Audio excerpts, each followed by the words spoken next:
Assalomu alaykum hurmatli televizor ko'ruvchilar. Dunyo Uyg'ur qurultiyi to'g'ri televiziyasi kundalik xabarlar programmasiga xush keldinglar. Men Hidoyat Musajon. Bugun 5-oyning 18-kuni seshanba. Hammanglarning mush vaqti xayrlik bo'lsin. Hurmatli ko'ruvchilar, 17 may kuni Germaniya parlamentida mustabid Xitoy hokimiyatining Sharq Turkistonda Uyg'urlarni asos qilgan yerli xalqlarga yurgizayotgan jinoiy qilmishlarining xarakterini qandoq bekitish haqida maxsus muhokama yig'ini o'tkazilayotgan daqiqalarda Dunyo Uyg'ur qurultiyi Germaniya parlamentining xuddi Amerika hukumati va Kanada, Gollandiya, Angliya parlamentlariga o'xshash Uyg'ur irqiy qirg'inchiligini rasmiy qabul qilishni talab qilib, parlament binosi oldida namoyish uyushtirgan edi. Bugungi xabarlar programmamizni maxsus bu qitimqi faoliyatga beg'ishladik. Tövəndə diqqətinizlər stansiyamızın bu vaqtdagi naq maydon ziyoratida bo'lsin. Assalomu alaykum, Sharq Turkistonlik aziz qarindoshlar. Hammanglarning shu vaqtinglar xayrli bo'lsin. Men Farhod Yunqash.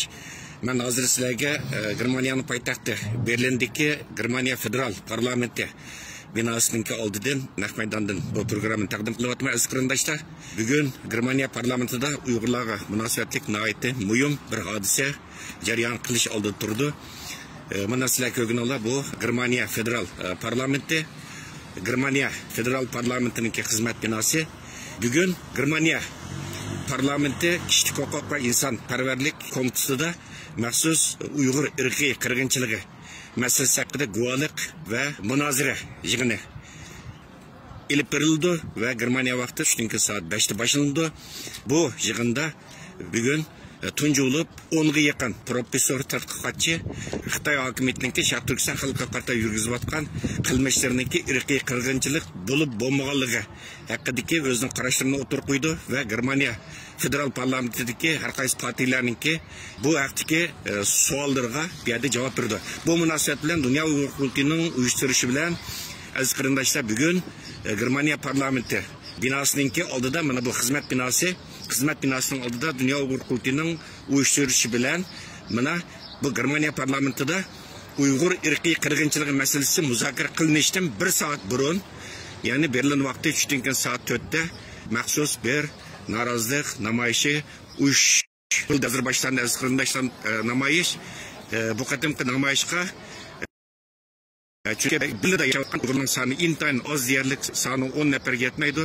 Şuna bu namayışlarımızın hemmesi 600 kilometre hatta 700 kilometre yol yürüp Germaniyanınki München, Karlsruhe, Frankfurt ve Stuttgart katarlık başka şehirlerden kelip asaslar bir yerge bana toplandı. Bu fidakar qarindoshlarimiz bugün seher yolga çıkıp bana hazır parlament binası olduğa yetip kelip bir yerde toplandı. Namoyish rasmi başlanış olduda ve başlandı aziz qarindoshlar. 1 saatdan keyin Germaniya federal parlamenti içinde maxsus asasen tur şekilde berildi. Mustabid Komünist Xitoy hokimiyatining Uyg'urlarga yurgizayotgan jinoiy qilmishlarining irqiy qirg'inchilik bo'lib bo'lmaganligi haqida maxsus talash tartish berildi. Mutaxassislar bu vaqtga o'zining qarashlarini o'tirib qo'ydi va bu talash tartishdan keyin chiqqan xulosa qarab turib Germaniya parlamenti maxsus Uyg'ur irqiy qirg'inchiligi haqida qaror elib olmaydiganligini haqida eng oxirgi qarorni berdi aziz qarindoshlar. Mana bu Germaniya federal parlamenti binosi oldida elib berilayotgan namoyish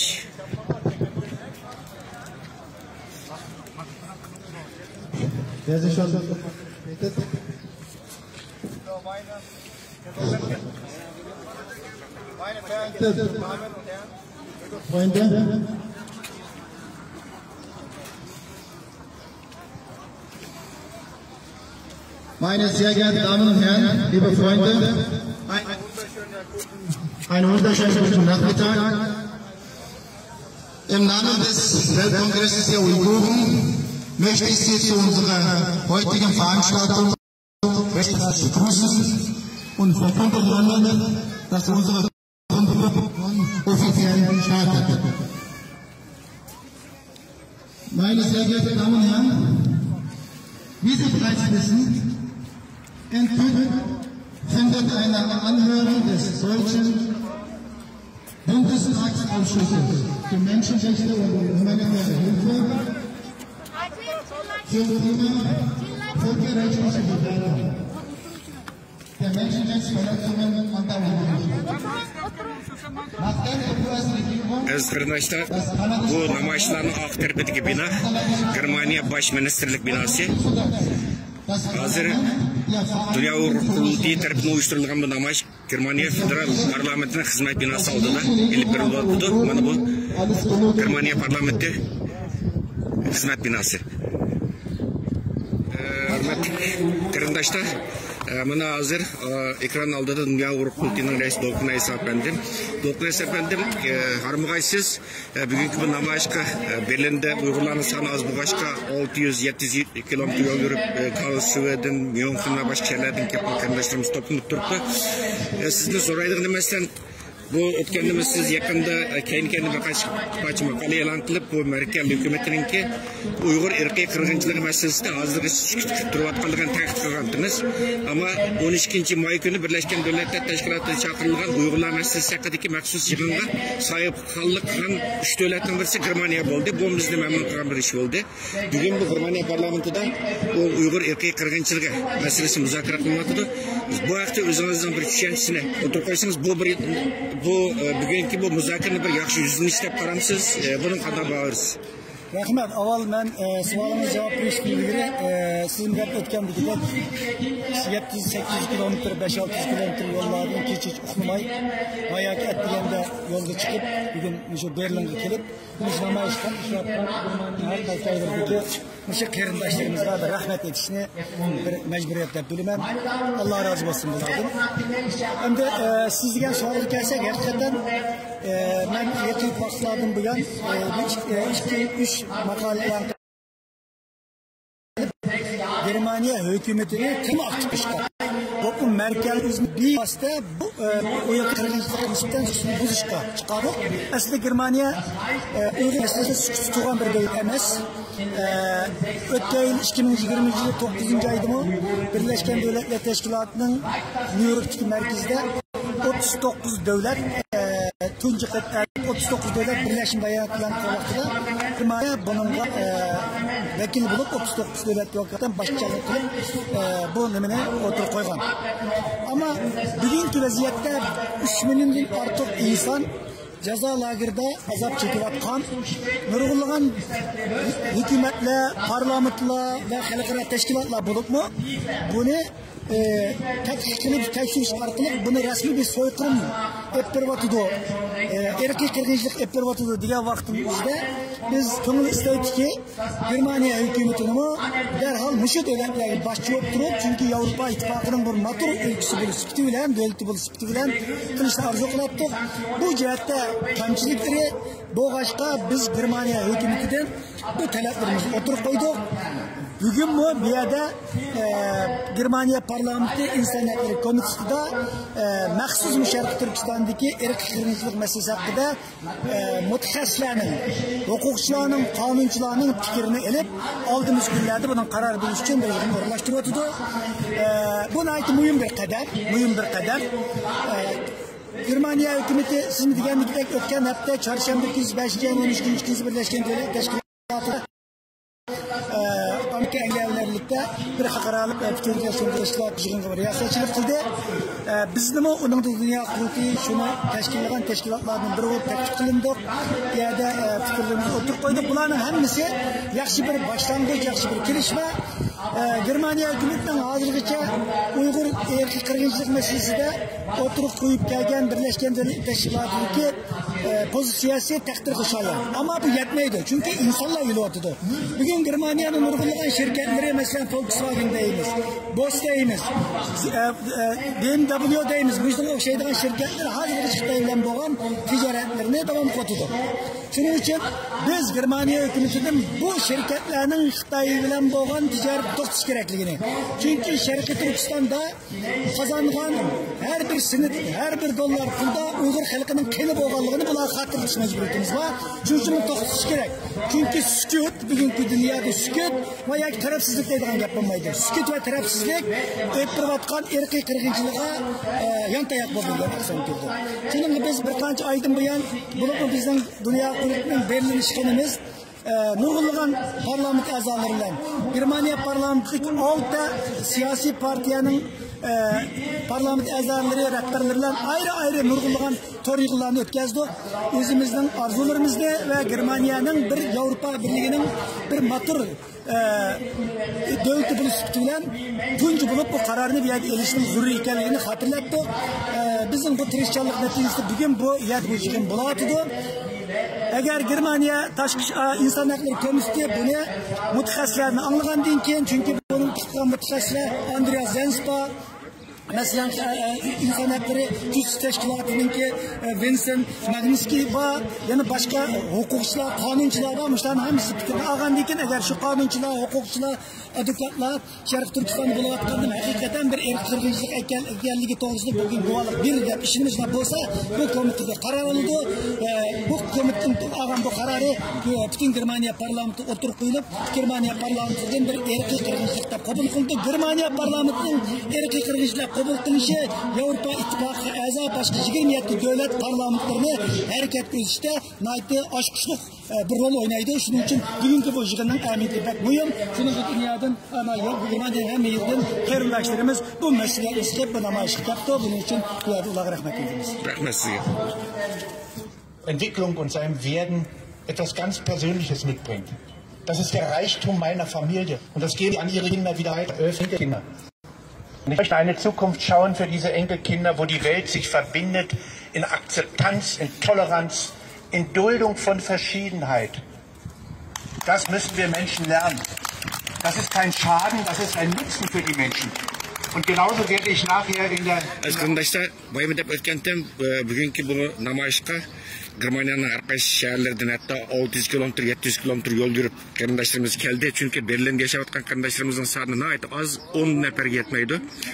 Bana Dünya Avrupa Kurultayı'nınki Tadqiqat merkezininki müdürü Enver Ahmet Efendim bu namayışka 700 kilometre yol yürüp Karlsruhe şehirden bir grup Uygur kardeşlerimiz başlayıp namayış yaptı. Enver Efendim, özünüzün bu namayışın algan təsiratınızı sözlep bersiniz. Sizce Germaniya Federal Parlamento'da mı Uygur irqi qirg'inchilik haqida qaror qabul qilinish ehtimoli bormi? Siz bu ehtimolga qanday qaraysiz?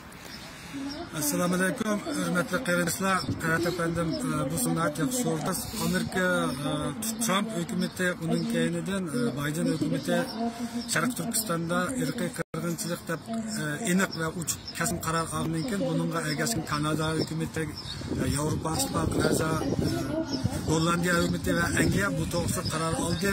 Uning keyinidan Xitoyni rayon xarakterlik shundaqla yer shari xarakterlik jazolash to'g'risida Amerika hukumati o'z ittifoqdoshlar bilan bo'lgan aloqani kuchaytirib bu to'g'rida kasbiy xizmatlarni ishlayotgan sharoitda Xitoy hukumati Yevropa Ittifoqiga a'zo davlatlarning bir qism parlament a'zolari shundaqla Uyg'urlarningki, ya'ni Sharq Turkistonda ilib berilayotgan irqiy qirg'inchilik to'g'risidagi xizmatlarni yuqori darajada hukumat Yevropa parlamentida anlatayotgan German mutaxassislari shundaqla g'arb elidagi mutaxassislarni jazolagandan keyin Yevropa Ittifoqi bunga nisbatan keskin noroziligini bildirish bilan bir vaqtda o'tgan hafta sanoatlashgan 7 davlat rahbarlari Londonda Xitoyga nisbatan qat'iy jazolash to'g'risidagi qaror jihatdan birlikka keldi.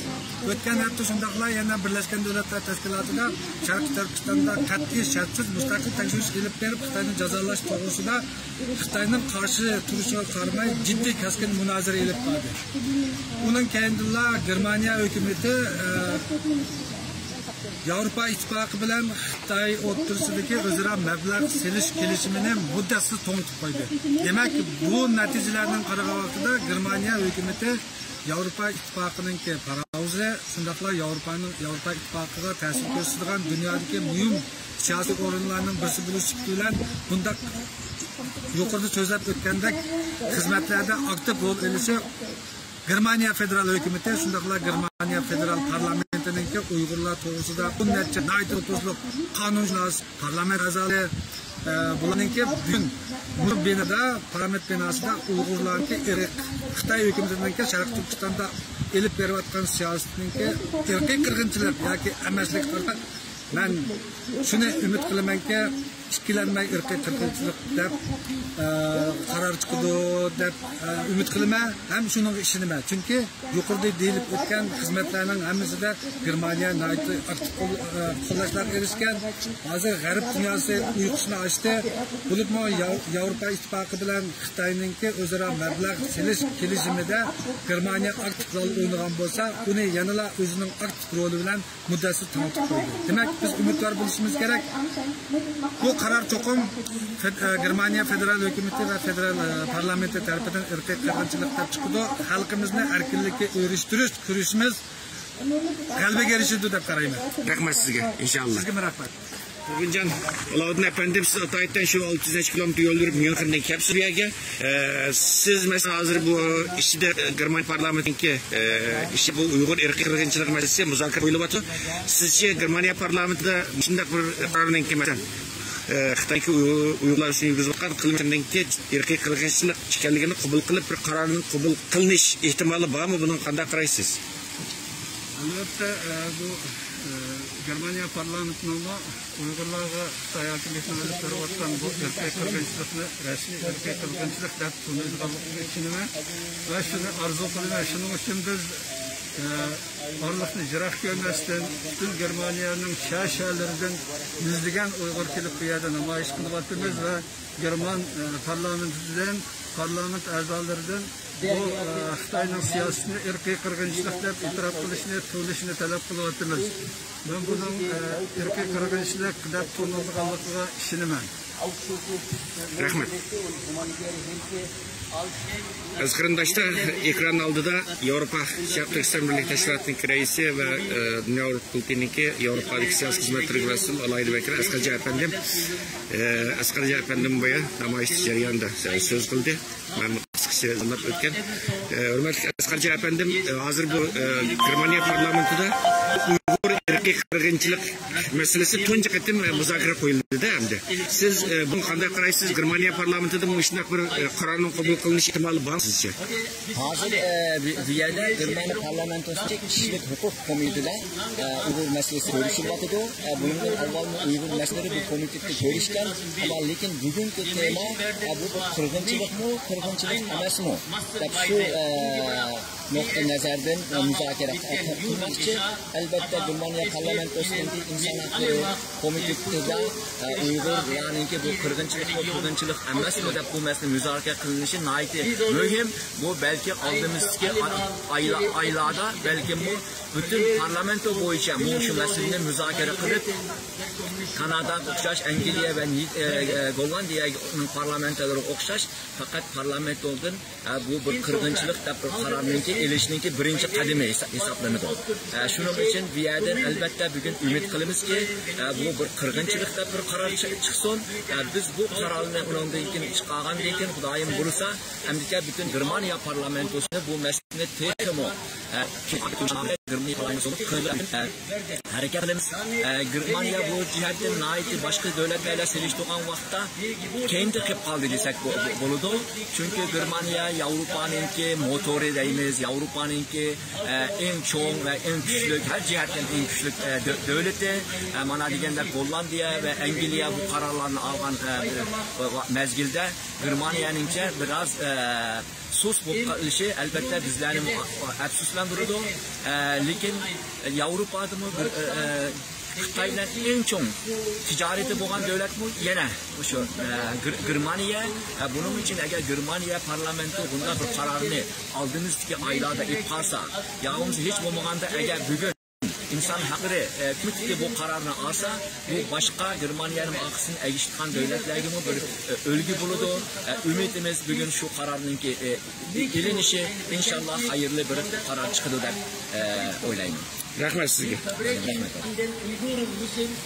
Assalomu alaykum aziz qarindoshlar. Bu Germaniya federal parlamentidagi oldidagi namoyish davom qilyapti. Aziz qarindoshlar, boya men programmaning beshimda deb o'tgandim. Berlinda yashovchilar soni oz deb. Shuning uchun bugun namoyishlarimizningki mutlaq ko'p qismi har qaysi shaharlardan kelib Berlinga to'plandi. Bu ekran oldidagi qarindoshimizni ko'pincha tanlaysizlar. ijtimoiy taraqqiyotda, chunki o'zi Berlinda turdi va o'zi uzun mezgildan buyon shu Berlindagi dangliq markalarning oldida Uyg'ur majburiy emgigiga qarshi o'zi yolg'iz kishilik namoyish qilib kelyapti va bu namoyish hozirgacha davomlashtiryapti. Zibibullah qarindishimiz, hurmatli Zibibullah efendim, siz bugün nimalarni his qildingiz? Chunki siz necha vaqtdan o'zingiz yolg'iz kishilik namoyish beryaptingiz Berlin shahrida. Bugun bir mancha qarindoshlarimiz kelib qo'shildi bo'lsa-ku, siz bugun qanday bir hissiyatda hozir? Assalomu alaykum. Butun dunyoning har qaysi yerlarida yashayotgan barliq Sharqiy Turkistonlik qarindoshlar, bugun Germaniyaning poytaxti bo'lgan Berlinda parlamentning oldida dunyoning har qaysi yerlarida Amerika, Kanada, Hollandiya, Angliya va mush davlatlarning Uyg'ur masalasi to'g'risida qonun chiqarib, irqiy qirg'inchilik deydigan bu qonunni ma'qullab Uyg'urlar qilgan hissdoshchiligini ko'rsatdi. Shuning bilan birga Germaniyadagi German parlamentining oldida bugun soat 4dan tortib 7 qadar Uyg'urlar masalasida bir yig'in ochilmoqchi. Bu yig'inga Germaniyaning har qaysi shaharlaridan mushu Uyg'urlarga bir yaxshi qonun chiqarish to'g'risida namoyish qilgan barliq qarindoshlardan xursand bo'ldim, xo'sh bo'ldim. Rahmat sizlarga. Zibibullah efendim, masalan siz mushu hali uzun yillardan, uzun mezgildan buyon mushu Berlinda o'zingiz yolg'iz kishilik namoyish qilib yuribsiz va bu jarayonda Xitoyning ba'zi to'sqinlariga mushirdingiz. Xitoy elchixonasiniki shikoyati bilan biraz savol so'roqqa tortilgan bo'ldingiz. Sizning bu namoyishingiz hozir davom qilyapti. Buningdan keyin qanday planlaringiz bor bu haqda? Men bu Germaniyada Berlinda Xitoy konsulining oldida yolg'iz kishilik bir namoyish o'rinlashtirdim. O'rinlashtirib 2 kun o'tgandan keyin Xitoy konsulining ichiga molotov etildi. Bu jarayonda German saqchilari meni biraz teşkiken bo'ldi, bu sen qildingmi, kim qildi buni degandagidek. Men dedim, men uni qilmadim. Agar qilgan bo'lsa, kim qilgan bo'lsa, buni yaxshi qildi dedim. Chunki men qilmadim. Xitoylar Uyg'ur xalqiga Sharqiy Turkistonda qilayotgan bu muvaffaqiyatda qo'limizdan keladigan tinchlik bilan vatan sirtida namoyishlar elib boramiz. Ammo bu yerda Germaniyada Berlinda degendek merkez şu oradaki Uyg'ur Sharqiy Turkistonda ayollarımızda Dünya Uyg'ur Qurultayining yoshlarning raisi, onun yetakchiligida qo'limizdan kelishicha mushada Sharqiy Turkistonda ezilayotgan xalqimizning ahmozarini anglashib tirishyapmiz. Rahmat sizga muvaffaqiyat tilayman. Rahmat. Alloh razı olsun. Assalomu alaykum aziz qarindoshlar. Germaniya federal parlamentidagi bu Uyg'ur irqiy qirg'inchiligi tema qilingan muhokama va guvohlik davom qilyapti. Ve federal parlament binasının oldida bu Dünya Uyg'ur Qurultayi tarafidan uyushtirilgan namoyish jarayon qilyapti. Biz namoyish jarayonida bu qadimgi namoyishga riyosatchilik qilgan Dünya Uyg'ur Qurultayi Berlin ishxonasininki direktori va Dünya Uyg'ur Qurultayi yoshlar komitetininki raisi G'ayur Qurba efendimni ziyorat qildik. G'ayur Qurba efendim bugün bu namoyish nihoyatda yaxshi o'tdi. Parlament a'zolari chiqib so'z qildi. Xalqaro kishilik huquq tashkilotlarining mas'ullari, Türk tashkilotlarining mas'ullari so'z qildi. Hozir parlamentda bu Uyg'ur irqiy qirg'inchilik haqida muzokara bo'lyapti. Shu parlamentning ichida bo'lgan bugungi muzokara haqida bir ma'lumot berib o'tgan bo'lsangiz. Assalomu alaykum. Mikrofonni oldidagi yana o'rtoqlardagi aziz Uyg'ur qarindoshlarim.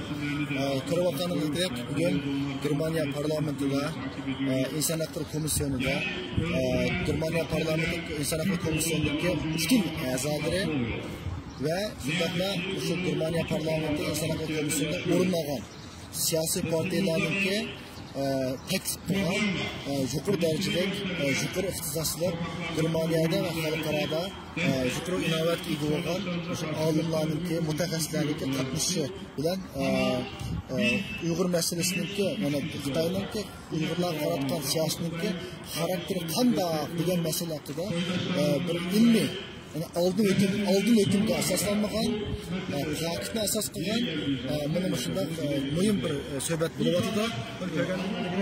Germaniya parlamentniki xizmat ishxonasi mana shu ikkinchi qavatida bu muhim yig'in bo'lyapti. Bu yig'inda mana hozir mushbeti naqblarni ko'rib bo'lyapti. O'zlarini ko'ra olasizlar. Mana o'shadan da yakishib qo'ymoqchi bo'ldim bu fursatda. Bu yig'inga masalanga bu Berlinniki Germaniyadagi 100 donliq va dunyodagi 100 donliq universitetniki birsi Germaniyadagi bir qancha donliq universitetlarning birisi bo'lgan Berlin Humboldt universiteti qonun fanlari fakultetining xalqaro qonunlar bo'yicha professor doktori Florian Jesberger efendim ve şundakla Germaniyadagi donliq advokat professor doktor Hartmut Manuel Kaiser ve şundakla Risaklarını Köz Teşkilatı'nınki Germaniyadagi baş mesulü Wenzel Michalski ve Germaniyanınki Hamburg Üniversitesi'ndeki siyasi feller ve ammevi kanunşünaslık fakültesindeki müdürü Profesör Doktor Norman Page ve London Padişah Şahane Üniversitesi'ndeki kanun felleri okuyucusu Profesör Doktor Iva Pilshanem ve şundakla Germaniyadagi bir qancha universitetlarninki yaşırıvatkan, tapın yazan kanun hazırda Germaniyada ve dünyada xalqarada çok inovativ olgan mutaxassislarni degan Germaniya parlamentindeki insan hakları komisyonu teklif ekilip bir yerde mutaxassislarning fikrini anglayapti.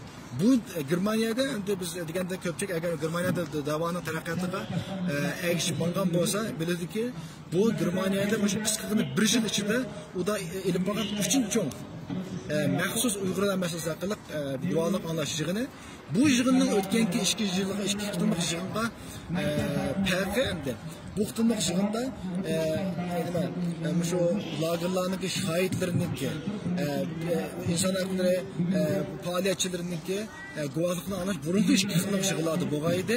Bu qismisi maxsus shu partiyalar o'zi taklif qilgan Germaniya va xalqaradagi donliq il adamlarining shuni rasmiy xalqaro qonunlarning alohida moddalari bo'yicha silib Xitoyningki Uyg'urlar qaratgan siyosatning xarakterining nima bo'lmoqchi bo'lganligini belgilaydigan muhim yig'in. Albatta bu yig'indan keyin bu yig'in ikki bosqichga bo'lindi. Birinchida mutaxassislar o'zininki bu masalaga nisbatan o'zininki tadqiqotlarni o'tirib qo'ydi. Onun keyinden parlament a'zolari, inson hakları komisyonidagi a'zolari bu yerda kechasizlar namoyish nihoyat qizg'in bir vaqtdan bo'g'achqa biroz yaqin topolmay qoldim. Bu yerda o'sha parlament inson hakları komisyonidagi a'zolari bu yerda o'sha o'zining har xil savollarini so'raydi. Albatta bu savollarning ko'pinchisini jamoatchiga e'tirof qildi. Masalan, bu savollarda Xitoylarningki Uyg'urlar qaratgan siyosati qirg'inchilikmi emasmi? Qirg'inchilik bo'lsa nima deb qirg'inchilik? Nimaga asosan qirg'inchilik? Aniki qirg'inchilik bo'lmasa, nimishki qirg'inchilik emas, nimishki boshqa parlamentlar buni qirg'inchilik deydi asosan. Degandagidek bu nuqtalarni ko'rsatib chiqmoqchi, bu hamda German siyosatniki va jumladan Germaniya siyosatniki masalaga bo'lgan nihoyatda hissiyat yo'q, bir xil so'qqanlik. Chunki bizning masalamizga bunday qarayotgan bir masala emas. Dunyoga boshqa masalalarga Germaniya siyosati ashunday. Chunki bu Germanlarning xususiyati bo'lishi mumkin. Masalalarga nihoyatda so'qqanlik bilan, nihoyat jiq o'yinishlardan, qayta o'yinishlardan keyin bo'lgan bir ishlar bo'lgan bu yerda jarayon biroz uzun so'zli ko'rdi. Yana bir nuqta eslatib qo'yish kerakki, bu qaramoqqa oddiy bir inson haqlari bu qaramoqqa oddiy bu masalaning xarakterini belgilash uchun bu mutaxassislarning fikr anglash yig'ini olib qolmasdan bu Germaniya uchun bir cho'ng ish. Chunki Yevropada, hammamiz bilamiz, Xitoy Yevropaning Yevropa eng Germaniyadan Xitoyning o'rtasidagi iqtisodiy birlikleri butun Yevropa iqtisodiy hajmining 40%. Ya'ni Yevropa bilan Xitoyning o'rtasidagi iqtisodiy hamkorlik manfaat amaliyotda Germaniyaning manfaati bo'lib. Shuning uchun bu yerda Germaniya 2 milliondan jiq şu emgek güçleri 2 milyonca adamınki paravallığı, bütün Germaniyanın iqtisodiyot paravallığı bu Xitoy bilan bo'lgan savdoga bevosita taqashgan bo'lganligi uchun bu bir jihatdan o'zininki davlat qurish prinsipi bor. İnson haqlari demokratiya degandek prinsiplarga ega chiqishdan iborat. Bu savol aynı zamanda bunchalar millat agar Xitoy bilan ahvolimiz buzilib qolsa, bunchalar adam Xitoy alangan iqtisodiy embargo yo bo'lmasa Xitoy bilan aloqamiz buzilsa, bunchalar odamlar shuni qanday qilamiz? Germaniya iqtisodiyoti keng taraqqiyot qanday bo'ldi degandagidek buni mushtoq nihoyatda o'tkir savollarga javob topadigan shug'ullik uchun bu qandaqdir paketni ko'rib turib ko'z yumganligini albatta bu yerda siyosiy manfaatlarni dunyoning geopolitik siyosatini bu yerda nihoyatda erkin nihoyatda jonliq rivojlanmoqda. Biz ishimiz Germaniya hukumati jumladan Germaniya parlamenti Germaniya xalqi adolatga ega chiqdi. Buni o'z vaqtida tarixda isbotlagan. Yahudlar qirg'inchilik qilgan bo'lsa, buni Xitoyda Germaniya urush tugagandan keyin xalqning oldiga bu sarab u yerda Yahudlar xalqiniki manfaatni qo'llash uchun nurg'ulg'an qonunlarni, nurg'ulg'an prinsiplarni qilib qo'llab kelgan bir xalq. Ya'ni adolat tuyg'usi bor bir xalq, lekin bu yerdagi iqtisodiy manfaati haddidan ziyoda cho'ng bo'lganligi uchun bularni oldini to'rab qo'yadi. Lekin ishimizki kechikkandan o'sha oldimiz qarorlar hukumat almashgandan keyin Germaniyaniki Xitoy qarshi siyosati jiddiy va qattiq o'zgarishlarni bo'lganlik ishimiz buni bu bo'layotgan ashung uchun etilgan ashung uchun etilgan muhim qadamlar bo'lib hisoblanadi. Xalqimiz umidini kesmasin. Inshaalloh haqiqatda Germaniyada xalqimiz xo'sh ko'rgan yaxshi natija chiqsin. Inshaalloh rahmat.